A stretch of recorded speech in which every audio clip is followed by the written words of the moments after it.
Sir, DCM DK. Shivakumar ಅವರನ್ನ ಭೇಟಿ ಆದ್ರೆ ಏನು ಸರ್? ಡಿಸಿಎಂ ಡಿ.ಕೆ. ಶಿವಕುಮಾರನ ಒಂದು ಮೊದಲನೇದಾಗಿ ಹೊಸ ವರ್ಷದ ಶುಭಾಶಯಗಳನ್ನು ಕೋರಿದ್ವಿ. ನಾವು ನಮ್ಮ ಎಲ್ಲ ಮುಖಂಡರುಗಳು, ನನ್ನ ಕ್ಷೇತ್ರದ ಕುಲಿಂಬಿ ಗ್ರಾಮದವರು. ಭದ್ರಾ ಜಲಾಶಯ ಕರ್ನಾಟಕ ರಾಜ್ಯ ನೀರಾವರಿ ನಿಗಮದಲ್ಲಿದ್ದೀಗ. ಒಟ್ಟು 1,05,000 ಹೆಕ್ಟೇರ್ ಇದೆ ಭದ್ರಾ ಜಲಾಶಯ ಅಚ್ಚುಕಟ್ಟು. ಅದನ್ನು VGNL ವಿಶ್ವೇಶ್ವರಯ್ಯ ಇದಕ್ಕೆ ಸೇರ್ಸಕ್ಕೆ ಹೊರಟಿದ್ದಾರೆ. ನಾನು ವಿನಂತಿಯನ್ನು ಮಾಡಿದ್ದೀನಿ.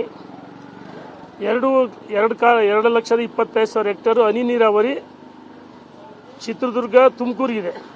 ಆದರೆ ಏನಾದರೂ ಈ ಭದ್ರಾ ಜಲಾಶಯವನ್ನು VGNL ಸೇರಿಸಿದ್ರೆ ನಮ್ಮ ದಾವಣಗೆರೆ ಜಿಲ್ಲೆ ರೈಟ್ಸ್ ಹೋಗುತ್ತೆ, ಹಕ್ಕು. ಹಾಗಾಗಿ ಮಾನ್ಯ ಉಪಮುಖ್ಯಮಂತ್ರಿಗಳು ಭೇಟಿ ಮಾಡಿ ಇದನ್ನು VGNL ಸೇರಿಸೋದು ಬೇಡ, KNN ಇರಲಿ, ಕರ್ನಾಟಕ ನೀರಾವರಿ ನಿಗಮದಿರಲಿ ಅಂತೇಳಿ ಭೇಟಿ ಮಾಡಿದ್ದೀನಿ, ಚರ್ಚೆ ಮಾಡಿದ್ದೀನಿ. ಮಾನ್ಯ ಉಪಮುಖ್ಯಮಂತ್ರಿಗಳು ಭಾಳ ಒಂದು 20 ನಿಮಿಷಗಳ ಕಾಲ ನನ್ನ ಜೊತೆ ಭಾಳ ಆಪ್ತವಾಗಿ ಮಾತಾಡಿದ್ದಾರೆ. ಸಂತೋಷ ಆಗಿದೆ. ನಮ್ಮ ಉದ್ದೇಶ ಇಲ್ಲಿ ಯಾವುದೋ ರಾಜಕಾರಣಕ್ಕೋಸ್ಕರ ಭೇಟಿ ಮಾಡಿಲ್ಲ. ನಮ್ಮವರ ಆತ್ಮೀಯ ಸಂಬಂಧಗಳು, ವಿಶ್ವಾಸಗಳಿದೆ. ಆತ್ಮೀಯತೆಯಿಂದ 20 ನಿಮಿಷ ನಾನು ಅವರು ಒನ್ ಟು ಒನ್ ಮಾತಾಡಿದ್ದೀನಿ. ರಾಜಕೀಯ ಮಾತಾಡಿದ್ರ ಸರ್? ಯಾವುದೂ ರಾಜಕೀಯ ಚರ್ಚೆ ಆಗಿಲ್ಲ. ಸದ್ಯದ ಪರಿಸ್ಥಿತಿಯಲ್ಲಿ ನಮ್ಮ ಭದ್ರಾ ಜಲಾಶಯ ನಮ್ಮ ಹಕ್ಕು. ನಮ್ಮ ದಾವಣಗೆರೆ ಜಿಲ್ಲೆ ಸೇರಿದಂಥದ್ದು 1,05,000 ಹೆಕ್ಟೇರ್ ಏನಿದೆ ಅದು ನಮ್ಮ ರೈಟ್ಸ್ ಹೋಗುತ್ತೆ. VGNL ಸೇರಿಸೋದು ಬೇಡ ಅಂತ ವಿನಂತಿ ಮಾಡಿದ್ವಿ.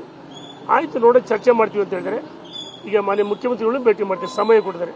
Thank you sir.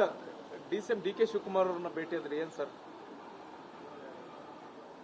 DCM DK. ಶಿವಕುಮಾರನ ಒಂದು ಮೊದಲನೇದಾಗಿ ಹೊಸ ವರ್ಷದ ಶುಭಾಶಯಗಳನ್ನು ಕೋರಿದ್ವಿ. ನಾವು ನಮ್ಮ ಎಲ್ಲ ಮುಖಂಡರುಗಳು, ನನ್ನ ಕ್ಷೇತ್ರದ ಕುಲಿಂಬಿ ಗ್ರಾಮದವರು. ಭದ್ರಾ ಜಲಾಶಯ ಕರ್ನಾಟಕ ರಾಜ್ಯ ನೀರಾವರಿ ನಿಗಮದಲ್ಲಿದ್ದೀಗ. ಒಟ್ಟು 1,05,000 ಹೆಕ್ಟೇರ್ ಇದೆ ಭದ್ರಾ ಜಲಾಶಯ ಅಚ್ಚುಕಟ್ಟು. ಅದನ್ನು VGNL ವಿಶ್ವೇಶ್ವರಯ್ಯ ಇದಕ್ಕೆ ಸೇರ್ಸಕ್ಕೆ ಹೊರಟಿದ್ದಾರೆ. ನಾನು ವಿನಂತಿಯನ್ನು ಮಾಡಿದ್ದೀನಿ. 2,25,000 ಹೆಕ್ಟೇರು ಹನಿ ನೀರಾವರಿ ಚಿತ್ರದುರ್ಗ ತುಮಕೂರಿಗಿದೆ. ಆದರೆ ಏನಾದರೂ ಈ ಭದ್ರಾ ಜಲಾಶಯವನ್ನು VGNL ಸೇರಿಸಿದ್ರೆ ನಮ್ಮ ದಾವಣಗೆರೆ ಜಿಲ್ಲೆ ರೈಟ್ಸ್ ಹೋಗುತ್ತೆ, ಹಕ್ಕು. ಹಾಗಾಗಿ ಮಾನ್ಯ ಉಪಮುಖ್ಯಮಂತ್ರಿಗಳು ಭೇಟಿ ಮಾಡಿ ಇದನ್ನು VGNL ಸೇರಿಸೋದು ಬೇಡ, KNN ಇರಲಿ, ಕರ್ನಾಟಕ ನೀರಾವರಿ ನಿಗಮದಿರಲಿ ಅಂತೇಳಿ ಭೇಟಿ ಮಾಡಿದ್ದೀನಿ, ಚರ್ಚೆ ಮಾಡಿದ್ದೀನಿ. ಮಾನ್ಯ ಉಪಮುಖ್ಯಮಂತ್ರಿಗಳು ಭಾಳ ಒಂದು 20 ನಿಮಿಷಗಳ ಕಾಲ ನನ್ನ ಜೊತೆ ಭಾಳ ಆಪ್ತವಾಗಿ ಮಾತಾಡಿದ್ದಾರೆ. ಸಂತೋಷ ಆಗಿದೆ. ನಮ್ಮ ಉದ್ದೇಶ ಇಲ್ಲಿ ಯಾವುದೋ ರಾಜಕಾರಣಕ್ಕೋಸ್ಕರ ಭೇಟಿ ಮಾಡಿಲ್ಲ. ನಮ್ಮವರ ಆತ್ಮೀಯ ಸಂಬಂಧಗಳು, ವಿಶ್ವಾಸಗಳಿದೆ. ಆತ್ಮೀಯತೆಯಿಂದ 20 ನಿಮಿಷ ನಾನು ಅವರು ಒನ್ ಟು ಒನ್ ಮಾತಾಡಿದ್ದೀನಿ. ರಾಜಕೀಯ ಮಾತಾಡಿದ್ರ ಸರ್? ಯಾವುದೂ ರಾಜಕೀಯ ಚರ್ಚೆ ಆಗಿಲ್ಲ. ಸದ್ಯದ ಪರಿಸ್ಥಿತಿಯಲ್ಲಿ ನಮ್ಮ ಭದ್ರಾ ಜಲಾಶಯ ನಮ್ಮ ಹಕ್ಕು.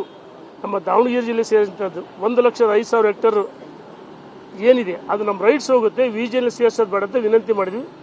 ಆಯಿತು, ನೋಡಿ ಚರ್ಚೆ ಮಾಡ್ತೀವಿ ಅಂತ ಹೇಳಿದರೆ ಈಗ ಮಾನ್ಯ ಮುಖ್ಯಮಂತ್ರಿಗಳು ಭೇಟಿ ಮಾಡ್ತೀವಿ, ಸಮಯ ಕೊಟ್ಟಿದ್ದಾರೆ. Thank you